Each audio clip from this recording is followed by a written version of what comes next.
I hope you've been enjoying yourself so far. So I want to use this opportunity just before I go into the product proper.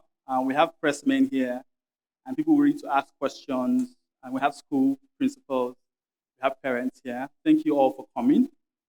But before I go into my presentation, I just want to say the Grayley story, how we got here, and where we plan to be. And then I'll show you the product, talk about personalized learning. After my presentation, just to give you a sense of timing for those of us who have somewhere to go, we're just going to have a small break, and then after that, we have a panel session, and we're gone. So during the break, we would have press people ask questions. You can ask questions as well. Thank you. And so we're done, and then we'll be done with the presentation or with the event. So the story of Grayley is a story of, my name is Boye Oshinaga, and I have always been passionate about education since I couldn't come first, really. And so then I learned, I was a student of University of Lagos International School, and we had this idea, and in terms of learning theory, it's still debatable whether that idea is an optimal idea. So the idea that you bring the best students, how many of us had that type of school where you had the best students in one class, right? And so we're part of a special class. So in GSS2, somebody came to the class and said, everybody stand up. The following people should stand up. And they stood up and they took them to the special class. And I wasn't there. And I said I wanted to get there. In GSS3, I got there. And that class was so tough, and so competitive. I remember, trying to break into top 10. We're like 300 in the set, the top student. I used to come 11 to 12. And then I realized that it was very difficult. People who would come first will always come first or second. And I started asking the question around what made people intelligent, what made them really good, and whether it was possible that we're good at different things. And I think I came up with the theory then that in the place of your utmost strength, there is no competition. And we just need to find out, so I was the best in literature, I was the best in English, and so on. But then something changed. So we're all trying to get all A's in WAEC exams. But something changed my perspective totally and showed me the inequality in education. And I went to do the WAEC exam in SS2. And in SS2, I went to a public school. And this is me trying to get all A's in WAEC and realizing that the best student of this public school, somewhere around Bariga, did not know that he would get 5C. That is, majority of students will fail, or all students will fail the WAEC exam, including the head boy. And he could not speak English properly, and so on and so forth. And you see that big gap. And I said, this has to be fixed because this person is intelligent, but he still did not have what it takes to succeed in that sense. And I went on to Obafemi Awolowo University to study computer science because I thought technology would play a role there. So to fast forward quickly, after school, during school, I created several education projects. But after school, I had worked with Venture Garden Group, which had an education division, and they helped launch the first online degree programs. And I was part of that process, creating content, building the LMS, and then did something privately. Now, fast forward to Greatly, right? I was doing fintech before EdTech called me. I was the co-founder at Ruby Finance. But I was speaking to proprietors like yourself, and they were saying, we don't have anything for learning in schools. We have foreign things like Khan Academy and so on. But we did not have multimedia. Let me know when we're ready for the presentation. But we did not have something that actually was localized, and was curriculum mapped. And then I was in another school, and this situation actually played out. A child had failed mathematics twice, second term and third term. And at the end of third term, he was supposed to go for vacation. The parent was fuming right there that this same child failed maths last term. It was a special case in the school. And then you guys still made sure he still failed again. And the proprietor was trying to manage the situation. She called in the teacher and asked him and said, why did he fail? And the teacher was very confused. He said, I brought him from the back of the class to the front. I did several things. He was listing all the things he did. And then I asked the question, so you're basically saying none of this worked out.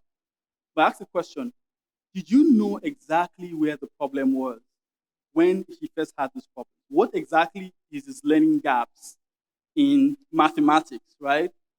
And the teacher was like, he couldn't figure it out. I said, what if this is something technology can do? What if technology could find those gaps in learning very early and then present them and then present solutions to solving those problems? So that was the idea. And I came up with the idea that we needed to digitize homework.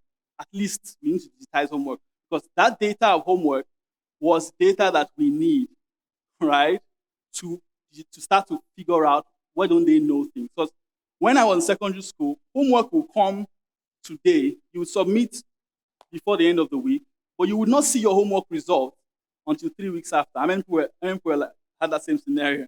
Yeah, you won't see anything until it's exam time. And then in exam time, it's not useful to you, it's not useful to the teacher, it's not useful to anybody. So we decided to build something in September 2019. We went into a few schools, asked schools, are you ready? Are you happy to pilot with us? And they said, that's fine. And then before you knew it, from 10 schools, we grew quickly to about 200 schools who were using us for their digitized homework. But pandemic happened and schools started asking us for more. And today is the culmination of our response to what schools really need. As you'll be seeing, I would say that we are moving from one era to another. We are moving from the era of technology only being used for administration in schools, right? Many of us have technology for administration. So you basically decided that, I know somebody that just moved to a technology system last year. I know some people that are still not moved. Literally, manual has to be so painful for some people to make that leap. But manual is very painful, right? So if you haven't made that leap, of course, that's something to do. But technology now can do more than help you with your administration. It can actually help us with the one thing that matters the most in school, which is learning itself. And we now have the devices. We now have some measure of internet. It's not great, but we have some accessibility to these technology. And what Grayley has done is bring in all the potential. So we're very innovation driven in terms of figuring out what is possible today, present day, like what they call cutting edge, right? So you're at the edge of innovation. What features can we build that people might say is not possible? We don't think anything is not possible. People might actually, we would actually be able to create things within the technology of today that helps you with learning. And so we built a robust learning management system. If you go to grayley.ng right now, you will see this system and all of its features, grayley.ng/school. And so I will just run through some of the features as the video is not coming up. If the video doesn't come up, I would have to go to do this without it and go on. Yes, thank you. So what Grayley's learning management system does is that at the heart of it is assessment. We want to digitize assessment. We want to do all our homework online using software. We want to do all of our exams online. We want to do all of our class quizzes, if possible, online. And it's not just for the sake of it. Technology is not for its own sake. It is so that we have all of the information about the child in one place. And the technology that you can then leverage on top of that is you can then have an algorithm that because I know that this child is, average in this topic or is excellent in that topic, I can then present resources to the teacher and to the student. So to the teacher, I can give the teacher things that he can then push to the child. I can say, and that's what the product really is that I can then say, this child is struggling with fractions, equivalent fractions, and there is this video on equivalent fractions you need to recommend to the child. And so the teacher can quickly, with one step, one click. We also built out a question library that has questions all loaded on the LMS. So this is the first LMS in Nigeria, and we would actually say the whole of Africa that is that has a very robust library. We have questions that teachers can quickly choose from. They are mapped by difficulty levels, and they are, you can easily just select and then create an assessment in 2 minutes. And then we have a video library, right? And that video library allows you to recommend video lessons for every single topic, every single learning area. So that's one thing that kind of just differentiates us. Also, we have a great user experience. We have a great user experience that makes it very easy. So training teachers for LMS has never been easier with Gradely. If you go in as a teacher, immediately figure out what to do. We have schools that sign up for a free trial every day, including till midnight last night. And you would see that on their own, they're able to quickly get the most of it very easily. So you have a great user experience in there. Some of the other features is the live class feature. Now, the live class feature allows you to have, everybody knows Zoom, right? We all know Zoom. Gradely has put Zoom inside of a learning management system. You can do a remote class from anywhere in the world. So some schools that use Gradely today use Gradely with students that are in Dubai or students that are at home and are not coming to school. And so they're able to record their classes, and students who are not even in that live class can then view it going forward. So that's a very powerful feature on Gradely. And so one of the things, some of the feedback we are getting, and what's the future of personalized learning? I was going to show like personalized learning is, and I'll wrap up with this. If the video doesn't come on time, we'll finish it up like that. But I'll wrap it up with this. Personalized learning is, I come up with an acronym to help people understand it. Because people say, what's personalized learning? First of all, the way to understand personalization is in your own experience. The internet is personalized to you. You know that, right? Somebody said if you remove cookies, that's the thing that tracks your movement on the internet, and you remove location sensors from your experience on the internet, you look like it's something else entirely because it is different for you. So Google personalizes your search results, right? You like a website a lot, you click it a lot, you see it as your number one a lot every time, right? Netflix as well, if you're watching movies, you see that it's personalized to you. So Amazon as well, right? So you have a shopping experience with recommendations specifically for you. But what does personalized learning look like in education? That's the question. And I would argue that there are just these 6 components of it. I'm trying to use 8 components actually. Dr. Bass LG, and so I will talk Dr. Bass with double S and LG, and I'll talk about each one of them, and we're good. So the first aspect of personalized learning is that it's differentiated learning. Differentiated learning means that you can differentiate learning just exactly what it says for each child, right? On Gradely, you can create assessment for only 5 out of the 10 children in your class because you wanted to test them on something. So you select the students that the assessment is for and then push it. So it's differentiated for every child. You can send lesson notes to this specific child, right? And that's really powerful. That's something that, like I said, most LMSs do not have. So you can do things like that. You can differentiate children's learning from each other. R is resource-based. We know that content is at the heart. So I was with the school in Abuja yesterday, and the school had gone through this effort of recording their teachers' content, just building out their own content. And I thought that that's a great thing.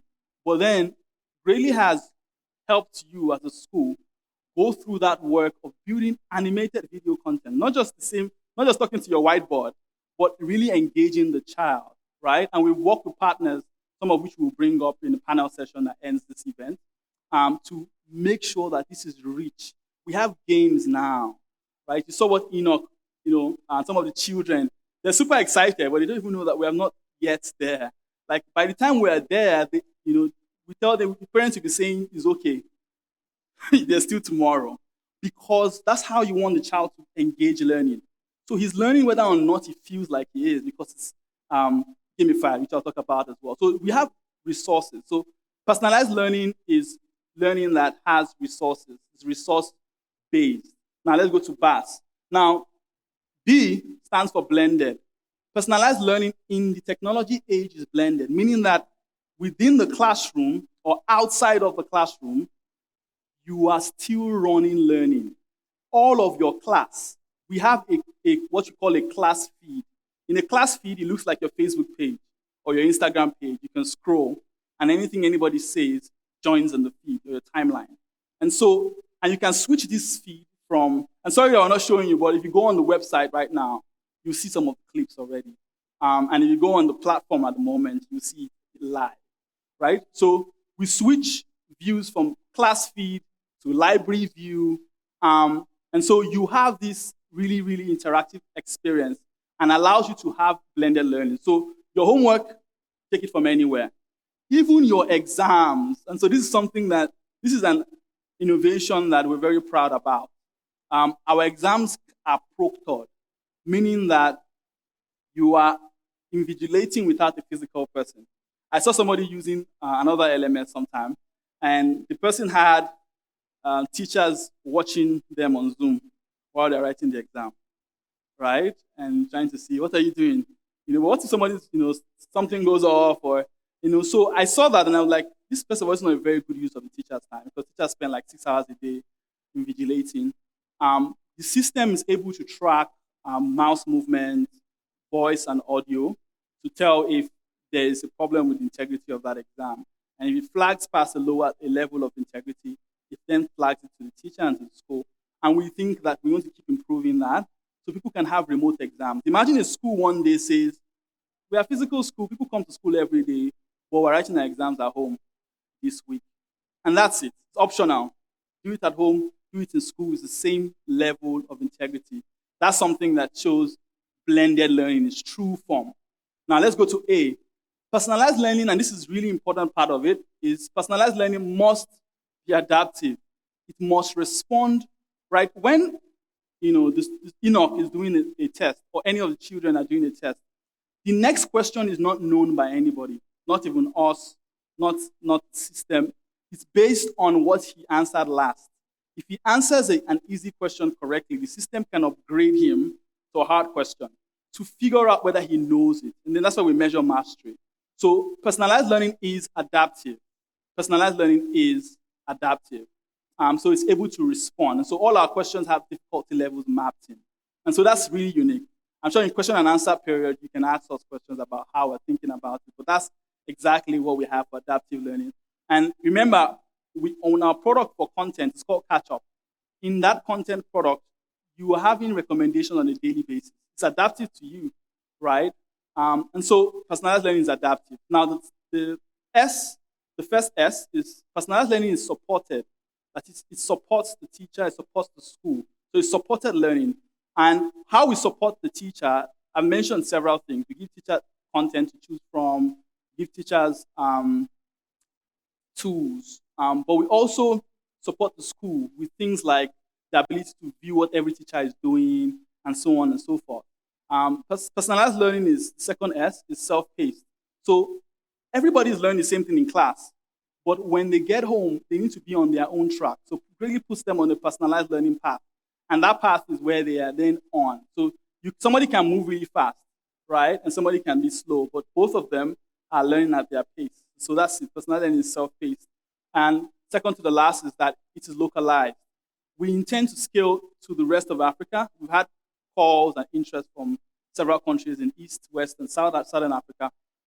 But one of the things we're thinking about as we expand is learning has to be localized. So if we're using, in Nigeria, there's a very huge popularity of Nigerian and British curriculum. And so we have content in both curricula. And then if you go to any country, we would have content in their local and then the international one that they're very popular. So it's localized, and we have curriculums that are localized. And then lastly is that it's gamified. I'm very excited about our partnership with Ninja Kids, which gives us access to hundreds of games that children can unlock in their learning journey. So thank you very much for hearing out what we have at Grayley. At question and answer period, you can ask your questions and we'll answer you. Thank you.